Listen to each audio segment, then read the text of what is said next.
అలాగే ఉండండి. ఈరోజు బాప్తిజం ఇచ్చిన శివుడికి జోసెఫ్ అని నామకరణం చేస్తున్నాం. ఇక్కడి నుంచి సంఘం అతన్ని జోసెఫ్ అని పిలవాలి. ఏం పేరు? శివుడి పేరు జోసెఫ్. జోసెఫ్. కళ్ళు మూసుకోండి, ప్రార్థన చేసుకుందాం. కళ్ళు మూసుకొని ప్రార్థన చేసుకుందాం. పరిశుద్ధుడా 6వ అధ్యాయం, రోమీయులకు రాసిన పత్రిక 6వ అధ్యాయం 4వ వచనం. కాబట్టి తండ్రి మహిమ వలన క్రీస్తు మృతులలో నుండి ఎలాగూ లేపబడినో అలాగే మనమును నూతన జీవము పొందిన వారమై నడుచుకున్నట్లు మనము బాప్తిస్మము వలన మరణములో పాలు పొందుటకై ఆయనతో కూడా పాతి పెట్టబడితిమి. చిన్న ప్రార్థన. ప్రేమగల తండ్రి, నీ పాదాలకు వందనాలు, స్తోత్రాలు. ఇదిగో నాయనా, సీనుని మీరు జ్ఞాపకం తెచ్చుకోండి, సంఘాన్ని గుర్తు తెచ్చుకోండి. ఇదిగో సంఘము సమక్షములో, నీ సమక్షంలో నాయనా సీనుకి బాప్తిసం ఇస్తున్నాను. విత్తుతున్న ఈ వాక్యము నాయనా సీను హృదయంలో నాటపడ్డానికి, సంఘములో ఇంకా బాప్తిసం తీసుకోకుండా లోకంతో జీవిస్తున్న బిడ్డలు అయా నాయనా పురుకొలుపులకు రావడానికి, బాప్తిసం తీసుకోవాలి అనే ఒక మంచి హృదయం కలిగిన వారే ఉండడానికి నీ కృప దయచేయమని, ప్రార్థన ఆలకించమని ప్రభువు యేసుక్రీస్తు వారి నామంలో అడిగి వేడుకుంటున్నాను తండ్రి, ఆమేన్. ఎందుకు బాప్తిసం తీసుకోవాలట? ఎందుకంటే బాప్తిసం తీసుకోవాల్సింది చెప్తారా? ఏమని రాయబడిందడా? నూతన జీవము నిమిత్తమై మనం ఏం చేయాలంట? బాప్తిసం తీసుకోవాలంట.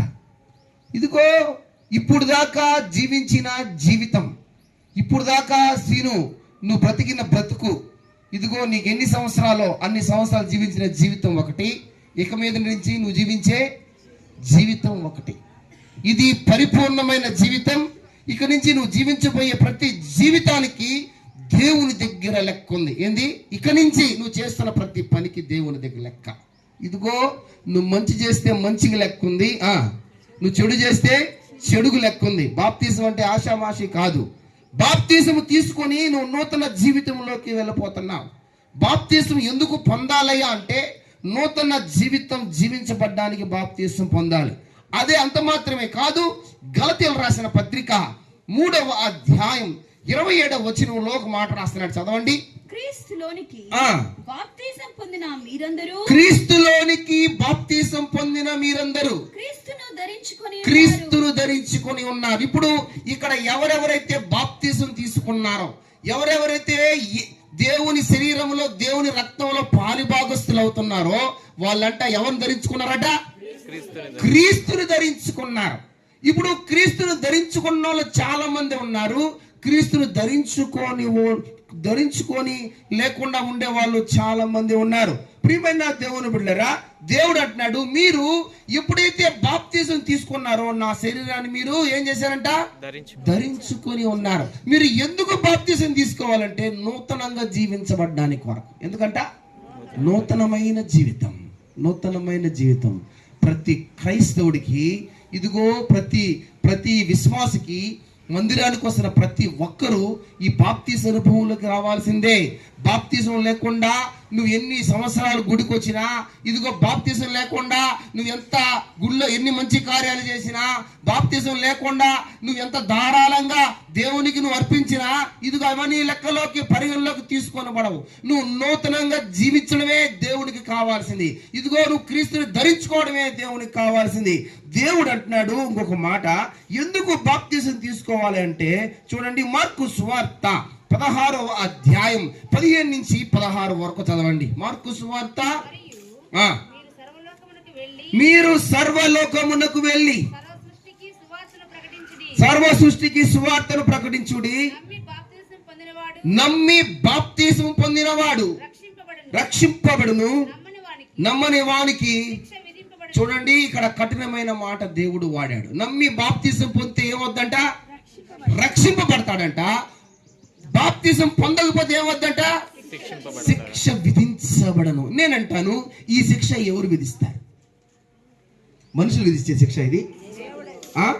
ఇదిగో ఇది దేవుడే విధించే శిక్ష. ఓ విశ్వాసి, నువ్వు ఎన్నాళ్ళు నువ్వు మందిరానికి వస్తున్నావు నాకు తెలియదు, కానీ నువ్వు ఇంకా బాప్తీసు అనుభవంలో లేకుండా ఉంటే నీకు శిక్ష విధించబడుతుంది. ఆ శిక్ష మనుషులు కాదు విధించేది, దేవుడే దీన్ని విధించాలనుకుంటున్నాడు. ఇదిగో శిక్ష విధించబడకుండా ఉండాలి అంటే ప్రతి ఒక్కరూ ఈ బాప్తీసు అనుభవంలోకి రావాల్సిందే. అయ్యా మాకు ఈ శిక్ష వద్దు, ఇదిగో మాకు ఆ నరకం వద్దు, ఇదిగో మేము నూతన జీవితం జీవించాలనుకుంటున్నాం, ఇదిగో నీ శరీరాన్ని మేము ధరించాలనుకుంటున్నాం, ఇదిగో నీ ఆజ్ఞలు నెరవేర్చుకుంటూ ముందుకు వెళ్ళాలనుకుంటున్నాం, మాకు ఈ శిక్ష నుంచి తప్పించాయి అంటే దేవుడు చెప్పేది ఏంటి తెలుసా? మీరు ఖచ్చితంగా బాప్తీసు అనుభవంలోకి మీరు రావాల్సిందే. ప్రియమైన విశ్వాసి, యేసుక్రీస్తు వారు ఈ లోకంలో మానవ రూపం దాల్చి ఆయన ఈ లోకంలో మనిషిగా పుట్టి ఈ లోకంలో 33 సంవత్సరాలు జీవించినప్పుడు ఇదిగో ఆయన కూడా ఏం తీసుకున్నాడు? బాప్తీసు అనుభవంలోకి తీసుకున్నాడు. ఇదిగో మనందరం క్రీస్తు యొక్క మరణములో పాలిభాగస్తులు అవ్వాలి అంటే, క్రీస్తు యొక్క పునరుద్ధానంలో పాలిభాగస్తులు కావాలి అంటే ఇదిగో ప్రతి మనిషికి బాప్తీసము అవసరమై ఉన్నది. ప్రియమైన దేవుని బిడ్డలారా, దేవుడు అంటాడు బాప్తీసం పొందకపోతే ఏమవుద్దో తెలుసా? 3 మాటలు చెప్పి నేను ముగించేస్తాను. 1 పేతురు 3వ అధ్యాయం 21వ వచనంలో ఒక మాట రాస్తున్నాడు, చదవండి. దానికి సాదృశ్యమైన బాప్తిస్మము ఇప్పుడు మిమ్మల్ని రక్షించుచున్నది, అదేదనగా శరీర మాలిన్యమును తీసివేయుటకు కాదు కానీ యేసుక్రీస్తు పునరుద్ధాన మూలముగా దేవుని విషయమై నిర్మలమైన మనస్సాక్షినిచ్చు ప్రత్యుత్తరమే ఆయన పరలోకమునకు వెళ్ళి దూతల మీదను అధికారుల మీదను శక్తుల మీదను అధికారము పొందినవాడై దేవుని కుడిపార్శ్వమున ఉన్నాడు. ఇదిగో చూడండి, దేవుడిచ్చు రక్షణను నీవు కోల్పోతావు, దేవుడిచ్చే భాగ్యాన్ని నువ్వు కోల్పోతావు. ఇదిగో నాతో కూడా నువ్వు పరదేశంలో ఉండు అని ఆ ఒక్క దూతతో ఆ ఒక్క దొంగతో ఆయన చెప్పగలిగాడంటే అది కారణం. అందరూ అనుకుంటా ఉంటారు ఈ మాట, బాప్తిజం తీసుకోకపోతే దేవుని దగ్గరికి పోవా, బాప్తిజం తీసుకోకపోతే మేము పరలోక రాజ్యానికి చేరమా అని. ఇదిగో ఎట్టి పరిస్థితుల్లో చేరరు. ఒక సాదృశ్యంగా తీసుకొస్తారు ఒక మాట. యేసుక్రీస్తు వారు పక్కనున్న దొంగతో ఆయన చెప్పాడు కదా, పక్కనున్న దొంగ పరలోక రాజ్యానికి చేరాడు కదా, ఆయనతో పాటు వెళ్ళాడు కదా అంటే ఇక్కడ ఒక మాట చెప్తున్నా. ఇదిగో బాప్తిసము కంటే గొప్పవాడు ఎక్కడున్నాడు? దొంగ పక్కన ఉన్నాడు. అందుకని ఆయన మాట అంత గొప్పదైంది, ఆయన మాట జీవం ఇచ్చేది. ఇదిగో ఎవరికైతే బాప్తిసం లేకపోతే వాడు ఖచ్చితంగా నరకానికి వెళ్ళిపోతాడు. దేవుడే చెప్తున్నాడు బాప్తిసం లేకపోతే మీకు శిక్ష విధించబడుతుంది అని. చూడండి ఇక్కడ ఒక మాట అంటున్నాడు, మార్కు సువార్త 16వ అధ్యాయం 16వ వచనంలో ఒక మాట రాస్తున్నాడు, టక్క చదవండి. మార్కు సువార్త 16వ అధ్యాయం 16వ వచనం. నమ్మి బాప్తిసం పొందినవాడు రక్షింపబడును, నమ్మని వానికి శిక్ష విధింపబడును. నమ్మని వానికి ఏమోదట? శిక్ష విధింపబడును. ఇదిగో ఇంకో మాట రాస్తున్నాడు బైబిల్లో, చూడండి. లూకా సువార్త 7వ అధ్యాయం 30వ వచనంలో ఒక మాట అంటున్నాడు. లూకా సువార్త ధర్మశాస్త్ర ఉపదేశకులను బాప్తిసం పొందక